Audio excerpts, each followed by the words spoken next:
Hi, Marilyn. How are you?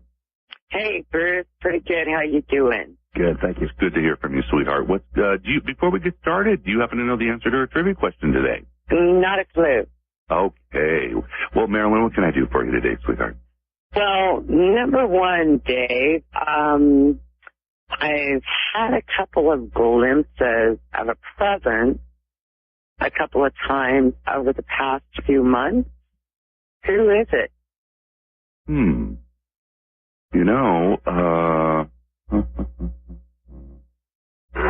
You actually have several people around you. I'm going to do my best on connecting with this. One of them is a male who you were real close to, who passed over, from what I can sense, a number of years ago.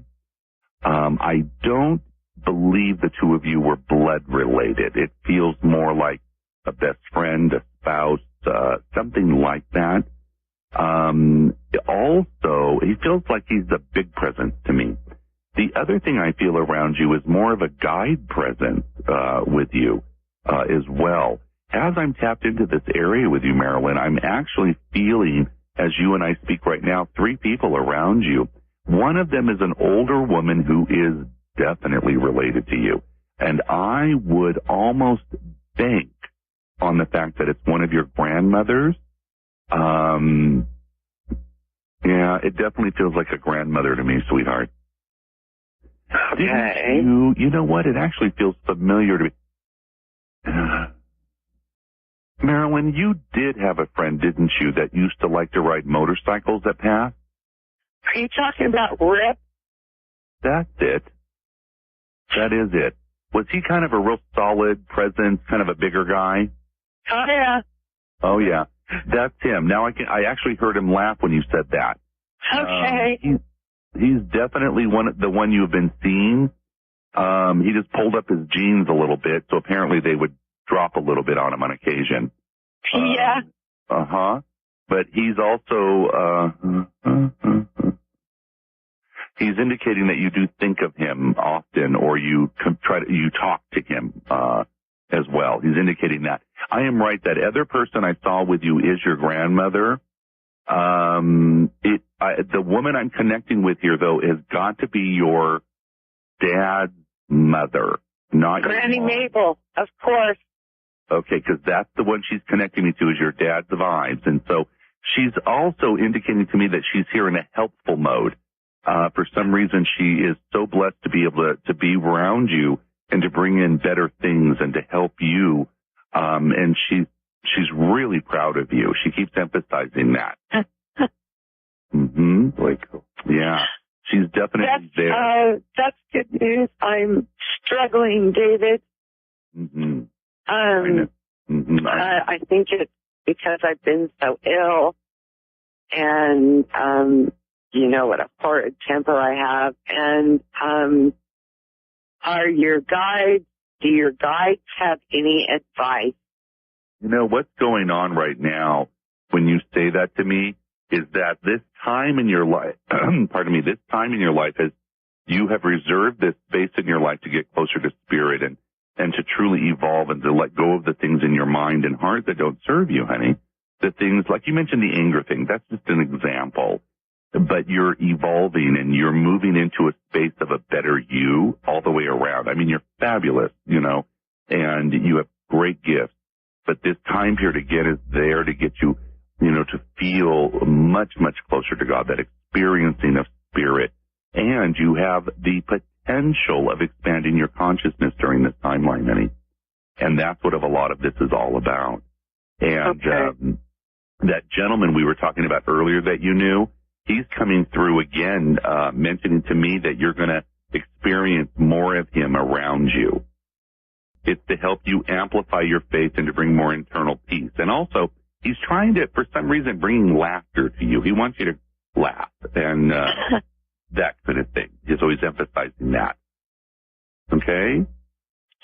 Okay. Happy birthday early, and I have an appointment with you in December. I'll look forward to that, sweetheart. You have a blessed day. Thanks, Thanks Dave. for tuning in. Take care of you, Marilyn. Thanks, Marilyn. Bye-bye, honey. Okay, take care. Thanks. Bye.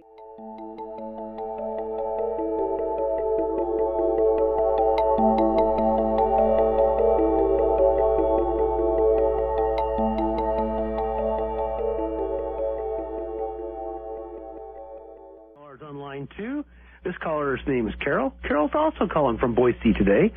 Carol, how are you? Hey, Carol. Doing fine. How are you? Doing well. Thank you so much for tuning in today and for calling. What can I do for you today, Carol? Well, I recently got on disability and just feel lost in my life. Don't know what my future holds for me. My brother's terminally ill. My son is very ill. I worry all the time. Oh, I'm sure. Do you see anything brighter for my future? Well, first of all, I would strongly recommend that you consider incorporating daily meditation. 10-minute to 30-minute increments, sweetheart, a couple times a day. You will receive so many benefits from this. Clarity, more internal peace. It could actually help a lot, not only with the emotional self, but with the physical self, and it will expand your consciousness, especially when you have that diligence regarding meditation and, of course, good intent. I know whatever's going on with your son right now, this is a temporary time in his life. This time will pass for him, and he will actually get into other areas. He's got to be careful that he makes good choices, for sure. That's going to be real important for him.